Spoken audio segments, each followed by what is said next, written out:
అయోధ్యలో రాముడి గుడి కోసం పోరాడిన వ్యక్తుల్లో ఎల్కే అద్వానీ ఒకరు. అయోధ్యలో నేడు రామ మందిరం ప్రారంభోత్సవం జరుగుతుందంటే దాని వెనుక అద్వానీ కృషి ఎంతో ఉంది.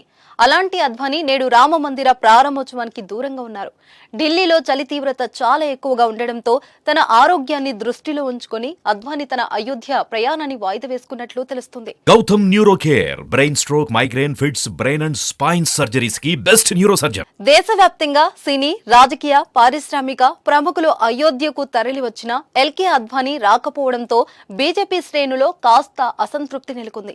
ఎందుకంటే అయోధ్యలో రామ మందిరం కట్టి తీరాల్సిందేనని ఎల్కే అద్వానీ అలుపెరగని పోరాటం చేశారు. ఎన్నో కేసులను ఎదుర్కొన్నారు. సోమనాథ్ నుంచి అయోధ్యకు రథయాత్ర ప్రారంభించి రామ మందిరం ఉద్యమానికి ఊపు తెచ్చారు. అద్వానీ రథయాత్రకు చరిత్రలో ఎంతో ప్రాధాన్యత ఉంది. ఇప్పటి రామ మందిర నిర్మాణం వెనుక ఆయన చేసిన రథయాత్రనే కీలకంగా నిలిచింది. 1990 సెప్టెంబర్ 25వ తేదీన సోమనాథ్లోని జ్యోతిర్లింగానికి పూజల తర్వాత ప్రారంభమైన అద్వానీ రథయాత్ర విజయంగా సాగింది. ఈ యాత్రలో ప్రస్తుత ప్రధానమంత్రి నరేంద్ర మోదీ ఆయన వెన్నంటనే ఉన్నారు. గుజరాత్ లోని 300 కిలోమీటర్ల చొప్పున 600 పై గ్రామాల్లో ఈ రథయాత్ర కొనసాగింది. అప్పట్లో అద్వానీ ప్రసంగం వినడానికి ప్రజలు తండోపతండాలుగా తరలివచ్చేవారు.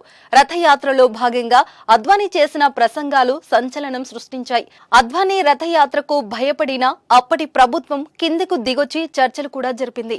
అలాంటి అద్వానీ ఇప్పుడు రామ్లల్లా ప్రాణ ప్రతిష్టకు హాజరు కాకపోవడం ఆశ్చర్యానికి గురి చేస్తుంది. రామ మందిర ప్రారంభోత్సవ వేడుకలకు రావాలంటూ అద్వానీని విశ్వ హిందూ పరిషత్ గత ఏడాది డిసెంబర్లోనే ఆహ్వానించింది. రామ మందిర శంకుస్థాపన కార్యక్రమానికి అద్వానీ హాజరవుతారని కూడా ప్రకటించారు.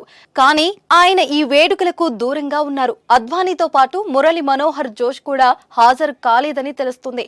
ప్రస్తుతం అద్వానీ వయసు 97 సంవత్సరాలు. అయోధ్యలో ప్రస్తుతం వాతావరణం చల్లగా ఉంది. దీంతో ఆరోగ్య కారణాల దృష్ట్యా ఆయన ఈ కార్యక్రమానికి దూరంగా ఉండాల్సి వచ్చింది.